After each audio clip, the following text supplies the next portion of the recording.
IAEA international atomic energy ஏஜென்சின்னு சொல்லுவாங்க. இந்த உலகத்துல இருக்கக்கூடிய இந்த அணு உலை இருக்குல்ல, அதெல்லாம் கண்காணிக்கிறது, மானிட்டர் பண்றதெல்லாம் இவங்களோட வேலை தான்.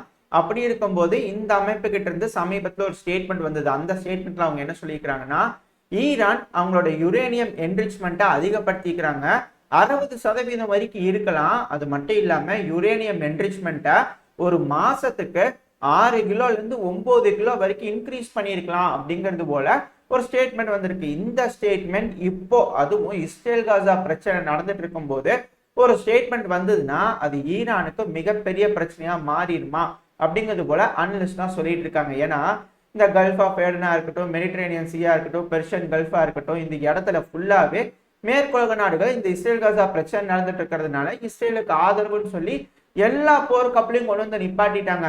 ஒரு சின்ன பிரச்சனை, ஒரு சின்ன ஸ்பார்க் அடிச்சுன்னா போதும் எல்லாரும் ஈரான்குள்ள பூந்துருவாங்களா அப்படிங்கிறது போல அனலிஸ்ட் தான் சொல்லிட்டு இருக்காங்க.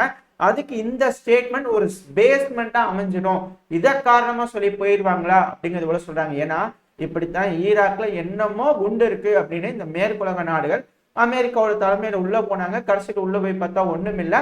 ஆனா இப்ப வரைக்கும் ஈராக் எப்படி தகதகன்னு மின்னுதுன்னு நம்ம எல்லாத்துக்கும் தெரியும். ஏன்னா அமெரிக்கா உள்ள போயிட்டாங்க இல்லையா, அதனால ஜொலிக்குது.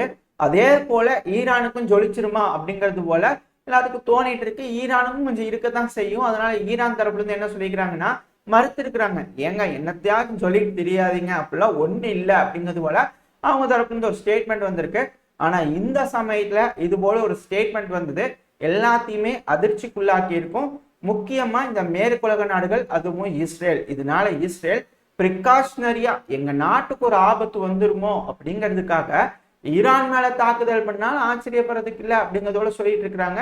எதுனாலும் இந்த இடத்துல இருக்கக்கூடிய களம் கொஞ்சம் ஆபத்தாகவும் பிரச்சனைக்குள்ளான களமா தான் இருக்கு. அதனால பொறுத்துட்டு தான் பார்க்கணும் இங்க என்ன நடக்க போகுது அப்படிங்கிறதா. ஜனவரி மாசம் வேற பக்கத்துல வந்துருச்சு. ஈரான் பிரிக்ஸ்ல சேர்ந்துருவாங்களா, சவுதி பிரிக்ஸ்ல சேர்ந்துருவாங்களா, பிரிக்ஸ் பிளஸ்ஸா மாறிடுமா, அர்ஜென்டினா வருவாங்களா மாட்டாங்களான்னு பல சிக்கல்கள் இருக்கு.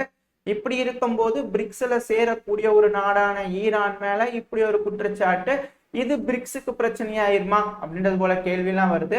அது மட்டும் இல்லாம இப்ப ரஷ்யா உக்ரைன் பிரச்சனையில ரஷ்யாவுக்கு பெருமளவுல உதவிட்டு இருக்கிறது இந்த ஈரான் தான். இந்த ஈரான் மேல இப்படி ஒரு பிரச்சனை வந்து ஈரான் மேல இப்படி ஏதாவது ஒரு நாடுகள் போர் தொடுத்துருச்சுன்னா ரஷ்யா நேரடியா களத்துல குதிச்சிடுமா? இது 3ஆம் உலக போரை நோக்கி போயிட்டு இருக்கா. ஏன்னா அனலிஸ்ட் அப்படிதான் சொல்லிட்டு இருக்காங்க. இந்த உலகம் ஸ்லோவா ஸ்டெப் பை ஸ்டெப்பா ஸ்டெடியா 3ஆம் உலக போரை நோக்கி போயிட்டு இருக்கு, இதுல மாற்றுக்கத்தே இல்லை அப்படின்னு பல அனலிஸ்ட் சொல்லிட்டு இருக்காங்க. அவங்களோட கணிப்புகளும் அவங்களோட கூற்றுகளும் உறுதியாயிருமா அப்படிங்கிறதுலாம் தெரியல. கொஞ்சம் பயமா தான் இருக்கு. எதுனாலும் பொறுத்து இருந்தா பார்க்கணும். அடுத்தது இந்த ரஷ்யா உக்ரைன் பிரச்சனை தான். இந்த ரஷ்யா உக்ரைன் பிரச்சனையில உக்ரைனோட நேஷனல் செக்யூரிட்டி கவுன்சிலோட செக்ரட்டரியான ஒலன்ஸ்கி டானிலோவ் அவர்கள் கிட்ட இருந்து ஒரு ஸ்டேட்மெண்ட் வந்திருக்கு. இந்த ஸ்டேட்மெண்ட்ல அவர் என்ன சொல்லியிருக்கிறாருன்னா, ரஷ்யாவோட 20% அந்த கருங்கடல் பிளீட் இருக்குல்ல, காலி பண்ணிட்டோங்க, அவ்வளவுதான், ஒண்ணும் கிடையாது ரஷ்யா கிட்ட, இது பெரும் அளவுல சேதம்ங்க ரஷ்யாவுக்கு அப்படிங்கிறது போல ஒரு மிகப்பெரிய அளவுல பில்டப் எல்லாம் கொடுத்து பேசிக்கிறாங்க. டாக்கா இருக்கிற சப்மரீனு, லேண்டிங் ஷிப்பு, அப்புறம் ஒரு மாஸ்கோவா ஷிப்பு, இது போல 4-5 ஷிப்பு மேல தாக்குதல் பண்ணிக்கிறாங்க. டேமேஜ் ஆயிருக்கு. ஆனா அதோட கண்டிஷன் என்ன ஏது என்னங்கெல்லாம் தெரியல. இதுக்கு முன்னாடி இப்படித்தான் ஒரு க்ரூசர் மேல தாக்குதல் பண்ணிட்டு தான் சொன்னாங்க. ஆனா அந்த டக் போர்ட் வச்சு ரஷ்யா இழுத்துட்டு போய் ரஷ்யாவோட போர்ட்ல வச்சு அதை ரெடி பண்ணிட்டு இருந்தாங்க. பிளஸ் சில செய்திகள்லாம் இருக்கு. ஆனா இப்போ சமீபத்துல ஏற்பட்டுச்சு இல்லையா, 2 நாளைக்கு முன்னாடி ரஷ்யாவோட நோவோசிர்ஸ்கின்ற ஒரு லேண்டிங் ஷிப் மேல தாக்குதல் பண்ணியிருந்தாங்க இல்லையா, அதுவும் ஈரானோட மினிஷன்ஸ் எல்லாம் இருந்தது. அது ஒரு மிகப்பெரிய வெடிஸ்தமா இருந்தது கிரீமியாலன்னு.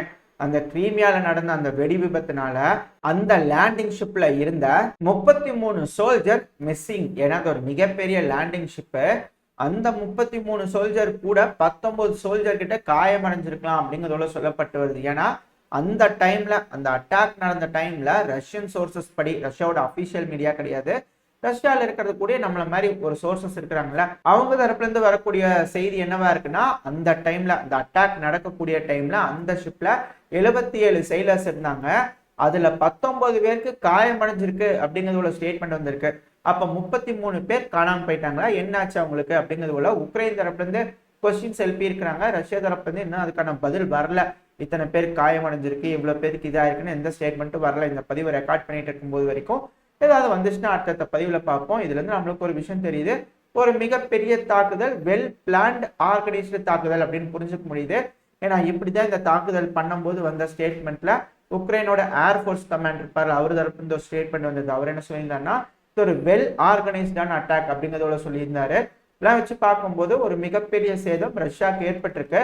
ஆனா 20% ரஷ்யாவோட கருங்கடல் ஃபிளீட்டே டெஸ்ட்ராய் ஆயிடுச்சு அப்படின்னு சொல்றது ஏத்துக்கிற மாதிரி இல்ல. உங்களுக்கு எப்படி இருக்கு அப்படிங்கிறத மறக்காம கமெண்ட் செக்ஷன்ல சொல்லுங்க. அடுத்தது ரஷ்யால நடக்கக்கூடிய சிஎஸ் மீட்டிங் தான். இந்த சிஎஸ் மீட்டிங் பத்தி நம்ம தெளிவா ஒரு பதிவுல பார்த்திருப்போம். இந்த மீட்டிங்ல அட்டென்ட் பண்றதுக்காக அசர்பைஜான், ஆர்மேனியா வந்திருந்தாங்க, கை கொடுத்துக்கிட்டாங்க. அமைதி பேச்சுவார்த்தைக்கான ஒப்பந்தம் போடப்பட்டு இருக்கு அப்படிங்கிறதோட சொல்லியிருந்தோம் இல்லையா, அது முழுமை அடைஞ்சிரும் அப்படிங்கிறதோட சொல்லப்பட்டிருக்குது. ஏன்னா ரஷ்யாவோட ஸ்போக் பர்சனான டிமிட்ரி பெஸ்கோவ் அவர்கள் என்ன சொல்லியிருக்கிறாருன்னா, இந்த இரு நாடுகளும் அரசியல் ரீதியா இந்த பீஸ் ட்ரீட்டியை அக்செப்ட் பண்ணிக்கிறாங்க, அக்ரி பண்ணிக்கும் பட்சத்தை இரு நாடுகளுக்கும் நல்லதா தான் இருக்கும். ஏன்னா அர்மேனியா தரப்பு என்ன சொல்றாங்க, இது போல 1991 வருஷம் எப்படி இருந்தோ பார்டர் அது மாதிரி வேணும்னு கேட்கறாங்க. பட் ஆனா இப்ப இருக்கக்கூடிய சாத்தியக்கூறுகள்லாம் வச்சு பாத்தீங்கன்னா அப்படி கிடையாது. அதுதான் மிகப்பெரிய அப்டக்கலா இருந்தது. ஆனா இப்ப பேச்சுவார்த்தை மூலமா ஒரு நல்ல முடிவு, சுமூகமான முடிவு வரும் போல தெரியுது. அது வந்துருச்சுன்னா இருதரப்புலையும் நல்லதுதான் அப்படிங்கிறதோட சொல்லிக்கிறாரு.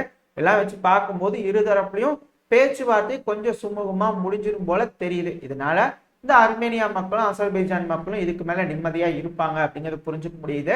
இந்த அசர்பைஜான் ஒரு இஸ்லாமிய நாடு, இஸ்ரேல் ஒரு ஜூஸ் நாடு. இப்படி இருக்கும்போது அசர்பைஜான் அர்மேனியாக்கு என்ன செஞ்சாங்களோ அதை இஸ்ரேல் இங்க காசாக்கு செஞ்சுட்டு இருக்காங்க. இஸ்ரேலும் அசர்பைஜானும் நட்பு நாடுகள். அவங்களோட ஆயுதத்தை அதிகமா அசர்பைஜான் வாங்கி தான் இந்த அர்மேனியாவை அடிச்சாங்க. அது மட்டும் இல்லாம சமீபத்துல கூட இஸ்ரேல் இந்த இஸ்ரேல் காசா பிரச்சனை எல்லாம் ஆரம்பிச்சு இந்த அளவுக்கு பிரச்சனை போனதுக்கு அப்புறம் கூட இஸ்ரேல் கிட்ட சில ட்ரோன்களை வாங்கி இந்த அசர்பைஜான் சோதனை பண்ணி பார்த்துருந்துருக்காங்க. பல இஸ்லாமிய நாடுகளும் கொஞ்சம் நோட் பண்ணிக்கிட்டு தான் இருக்கிறாங்க, கொஞ்சம் காண்டா தான் இருக்காங்க. ஆனா இது ஜியோ பாலிட்டிக்ஸ், எதனாலும் ஒரு கண்டனமாவது வரணும் இல்லையா? எப்படிங்க துருக்கியோட அதிபர் எந்தெந்த அளவுக்கு கண்டனம் கொடுக்குறாரு, என்ன மாதிரியான ஸ்பீச் எல்லாம் கொடுக்குறாரு, அது போல எதுவுமே இந்த அசர்பைஜான் தரப்புல இருந்து வரலையே அப்படிங்கிறது போல எல்லாத்துக்கும் ஒரு ஆதங்கம் இருக்கு. காரணம் என்னன்னா ஈரான். இந்த ஈரானோட பிரச்சனை அசர்பைஜானுக்கு இருக்கு. இந்த ஈரான் தான் இஸ்ரேலுக்கு பிரச்சனையா இருக்கிறாங்க. ஏன்னா இப்போ அசர்பைஜான் அர்மேனியாவோட ஒரு சின்ன பகுதி. இதுக்கு மேல நீங்க அர்மேனியாக்குள்ள வந்தீங்கன்னா நாங்க போர் தொடுப்போம் அப்படிங்கிறது போல ஈரான் தரப்புன்னு சொல்லியிருந்தாங்க இல்லையா, அது அசர்பைஜானுக்கு பிடிக்கல. அப்படி இருக்கும்போது அசர்பைஜான் இஸ்ரேலோட சேர்ந்துக்குவாங்க. அதுக்கப்புறம் ஆல்ரெடி இந்த மெடிட்டரேனியன் சீல இந்த ஐஏ அமைப்புலாம் இது போல ஸ்டேட்மெண்ட் சொல்லிட்டு இருக்கிறாங்க. அதனால ரவுண்டு கட்டுற மாதிரி இருக்குது. எப்பா கொஞ்சம் பார்த்து சூதானமா தான் இருந்துக்கணும். ஏன்னா இந்த காக்கசஸ்ல கொஞ்சம் பீஸ் ஆயிடுச்சு. இதுக்கு மேல அர்மேனியா அசர்பைஜான் அடிக்க போறது இல்ல. இப்படி இருக்கும்போது அசர்பைஜான் இந்த ஈரானை தாக்கிறதுக்கு தயாராயிடுவாங்களா அப்படிங்கிறது போல கேள்விகள்லாம் வந்துட்டு இருக்கு. அப்படி ஈரானை கட்டுப்பாட்டுக்குள்ள வச்சுக்கிட்டாதான் இந்த காஸ்பியன் சீல அசர்பைஜானுக்கு ஏதோ கொஞ்சம் பவர் கிடைக்கும் அப்படிங்கிறது போல சொல்லிட்டு இருக்காங்க. எல்லாம் ஜியோ பாலிட்டிக்ஸ், ரொம்ப டீப்பா போவேன்னா ஏதாவது டீகோடிங் பண்ணோம்னா நம்ம செந்தில் டீகோஸ்ல ஒரு தெளிவான பதிவு பார்ப்போம். ஆனா இப்போதைக்கு கால நிலவரம் இங்க இதுதான். இதோட இந்த பதிவை நம்ம முடிச்சுக்குவோம். இந்த பதிவு எப்படி இருக்கு, உங்களுக்கு பிடிச்சிருக்கா? பிடிச்சுன்னா லைக் பண்ணுங்க, உங்க ஃப்ரெண்ட்ஸ் அண்ட் ஃபேமிலியோட ஷேர் பண்ணிக்கோங்க. அது கூடவே மறக்காம இந்த பதிவு எப்படி இருந்துச்சுன்னு உங்களோட கருத்துக்களை கமெண்ட் செக்ஷன்ல சொல்லுங்க. இந்த பதிவு நல்லா இருந்திருக்குன்ற நம்பிக்கையில் அடுத்த பதிவில் உங்களை சந்திக்கிறேன். அது வரைக்கும் ஸ்டே சேஃப். Bye bye.